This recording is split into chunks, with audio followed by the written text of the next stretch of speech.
ശത്രുക്കളുടെ മുമ്പിൽ കുഞ്ഞിനെ നീട്ടിപ്പിടിച്ചുകൊണ്ട് മഹാൻ ചോദിക്കുക, പ്രിയപ്പെട്ട കൂട്ടുകാരെ, നിങ്ങൾക്കും ഇവനെ പോലത്തെ കുട്ടികളില്ലേ? എന്റെ ഈ പൈതലിനെ പോലത്തെ പൈതൽ നിങ്ങൾക്ക് പലർക്കും ഇല്ലേ? അങ്ങനെയെങ്കിലും ഓർത്ത് ഞാൻ ചോദിക്കട്ടെ നിങ്ങളോട്, ഒരു തുള്ളി വെള്ളം യൂഫ്രട്ടീസിൽ നിന്ന് എനിക്ക് വേണ്ട. എന്റെ കുടുംബം ഈ കൂടാരത്തിലുണ്ട്, അവർക്ക് വേണ്ട. സുഹൃത്തുക്കൾ മറ്റൊരു ഭാഗത്തുണ്ട്, അവർക്കും ഒരു തുള്ളി വെള്ളം വേണ്ട. നിങ്ങൾ നോക്ക്, പിടയുകയാണ് ഈ കുഞ്ഞ്, കൈകാലിട്ടടിക്കുകയാ. ലോകത്തെ പറ്റി ഒന്നും അറിയാത്തൊരു പൈതൽ. അതുകൊണ്ട് ഞാനൊരല്പം വെള്ളമെടുത്ത് ഈ കുഞ്ഞിന്റെ വായിലേക്ക് ഒഴിച്ചു കൊടുക്കാൻ നിങ്ങൾ എന്നെ സഹായിക്കില്ലേ? നിങ്ങൾ എനിക്ക് സമ്മതം തരില്ലേ?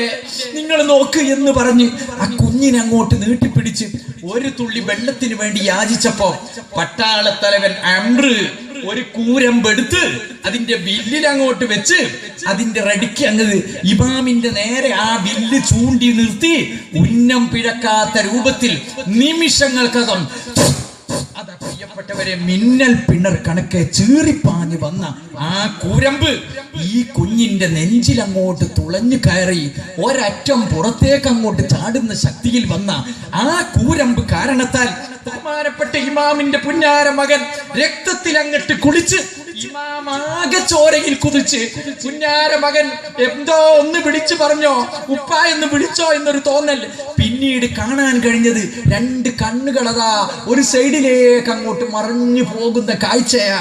ഇമാം ഒന്ന് കുലുക്കി നോക്കി, അനക്കമില്ല. ആ സമയത്താണ് മഹാൻ ചോദിച്ചത്, പൊന്നു മോനെ, ഉപ്പാനെ വിട്ടുപോയോ? ഇത്ര പെട്ടെന്ന് ഉപ്പാനെ വിട്ടോ എന്റെ പൊന്നുമോൻ? ഇങ്ങനത്തെ ഒരു സംഭവത്തിൽ ആദ്യത്തെ രക്തസാക്ഷി നീയാണോ മോനെ? ഉപ്പാക്ക് എന്റെ കുഞ്ഞുമോൻ നഷ്ടപ്പെട്ടല്ലോ.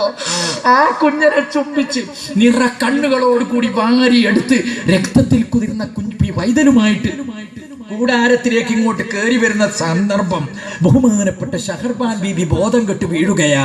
സഹോദരി സൈനബ ബീബി പ്രജ്ഞയറ്റ് വീഴുകയാ. ജ്യേഷ്ഠന്മാർ രണ്ടുപേര് എന്താണെന്നറിയാതെ നിർനിമേഷനായി ഒരു വല്ലാത്ത ഹാലിൽ ഇങ്ങനെ നിൽക്കുന്നു. പുന്നാര പൈതലിന്റെ മയ്യത്ത് അവിടെ നിലത്തവിടെ ഒരു ഭാഗത്തൊരു വിരുപ്പിൽ അങ്ങോട്ട് കിടത്തി.